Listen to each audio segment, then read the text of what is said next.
So as we all know, the Golden State Warriors are stacked, as they have 2 MVPs and 2 other All-Stars in their starting lineup, but I think we would all agree that you do need a whole roster in order to get through an 82-game season plus an entire playoff run, and I think their bench has been kind of built on just 2 guys for a while now. Shaun Livingston, one of the better backup point guards in the NBA, and then my favorite player in the NBA, Andre Iguodala, who can provide them with some outside shooting, and then this clip here pretty much sums the guy up. He strips DeJounte Murray, and then he goes on to lead the Warriors fast break himself. So these 2 are great. However, they both are getting up there in age, and they both have had some injury problems. I mean, Iguodala still hasn't played in the NBA Finals yet. So I think it would make sense for the Warriors to complete their bench a little bit more this offseason, and they do have about $5.5 million to do that, called the taxpayer exception, which you can use on actually more than one player if you want to, and I do think there are a couple of guys that they should look at.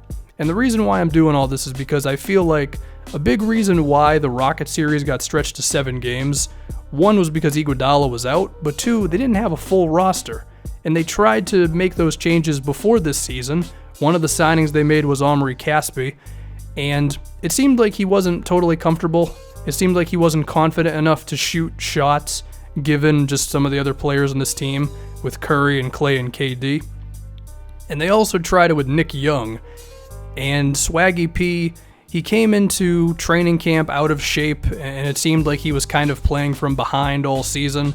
Also, he's Nick Young, so that's the risk that you run when you sign him. And I do think they should look for another perimeter player, because I believe between Kevon Looney and Jordan Bell, their backup big man spots are good enough, I would say. Anyway, the first name I want to look at is actually Steph Curry's brother, Seth Curry, previously of the Dallas Mavericks.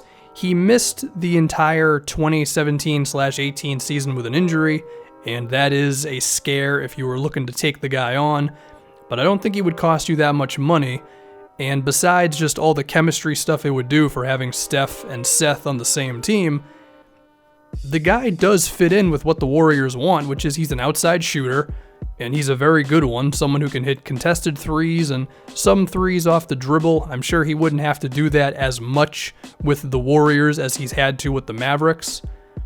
But he can also just flow within that Warriors offense, and it kind of reminds me of like what Ian Clark did for them, where sure, he was a lower usage guy and he wouldn't be shooting the ball that much, but when they did call his name for, I don't know, the 15 to 20 minutes a game, he could just do enough. And I do think Seth Curry is definitely a better ball handler than Ian Clark, and probably a better shooter as well. So that's an option for you.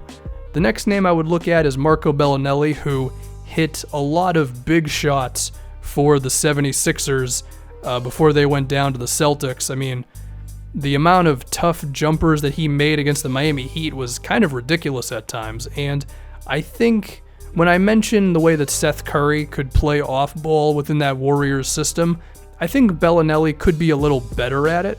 The question would be, are the Warriors okay with taking a guy on who can't do too much dribbling? I mean, between Steph and Livingston and Iguodala and Draymond, and then sometimes KD, they might have enough ball handling. I guess that's just something you'd have to look at with Marco, but still, if you're just looking for a guy who can shoot and similarly, like Ian Clark, just, play off the ball and that's his thing, I think Belinelli works. There is a chance that he may garner more than about $5 million for 3 years. $5 million per season, I should say. But if he doesn't, then I think the Warriors should definitely take a look at him. Now, if the Golden State wanted to go with more of a small forward / power forward, they could look at Luke Richard Mbah-a-Moute, who had maybe his best season with the Houston Rockets this year. Probably the best two-way option for the amount of money that the Warriors have to play with. His three-point shot was actually kind of okay this season, and he could fit into what they like to do defensively in terms of switching multiple positions, and they're okay with a wing ending up on a point guard or sometimes even on the opposing team's center because they're confident that they can just figure it out defensively, and they have for the most part, right? And I think the interesting thing here could be that you could still play Draymond at center, and then Luke could play one of the wing positions if Iguodala can't play or if you're giving him a rest or whatever. And the way that they sometimes use Livingston in place of Iguodala in the death lineup, I think you could do the same thing with Mbah a Moute. He has a lot of Iguodala's qualities on offense where, just playing within a team that has a lot of good players on it, he can be okay. Another power forward is Anthony Tolliver, who was maybe the most consistent positive thing for the Pistons all year. He apparently also led the league in falling down while making three-pointers. I guess you would go with him over Mbah a Moute if you just wanted to be a little more confident in the jump shot of the guy you were taking on, because Tolliver attempted, I believe it was nearly 5 threes a game this previous year, and that was a rare layup for him because I think like 60 or 70% of his attempts were three-pointers. So, dude is more of a natural shooter than Mbah a Moute is. I would say he's probably not as good of a defensive player, but I don't think he's a wash there either. I do think he and Draymond, if they were to play together, I don't think it would be the worst thing in the world. Tolliver is able to move around the floor relatively well. Again, the jump shot is pretty real with him, and if you go look at any of the Pistons' best lineups this previous year, pretty much all of them had Anthony Tolliver in there. They benefited from his spacing and team-first mentality quite a bit.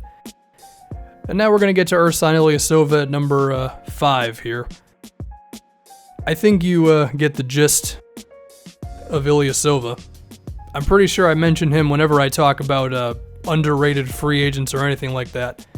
Dude shoots threes, I think he is worse defensively than Tolliver and Mbah a Moute, but, I guess if you missed out on either one of those guys, or, hell, the Warriors could just think he's more valuable than I think he is, but still, if you want a guy who's sometimes a bit too stationary, but is still going to give you that shooting out of the corner and you can play him for his 15 minutes a game or so, then that's good, because between Kevon Looney and Jordan Bell and Livingston and Iguodala, sometimes the Warriors have a little bit of shooting problems. Now, of course, when Steph Curry can do stuff like this, it doesn't totally matter, and the Warriors could probably sign no one and still be the best team in the NBA, but it still helps to have a full roster, so we'll see what they do.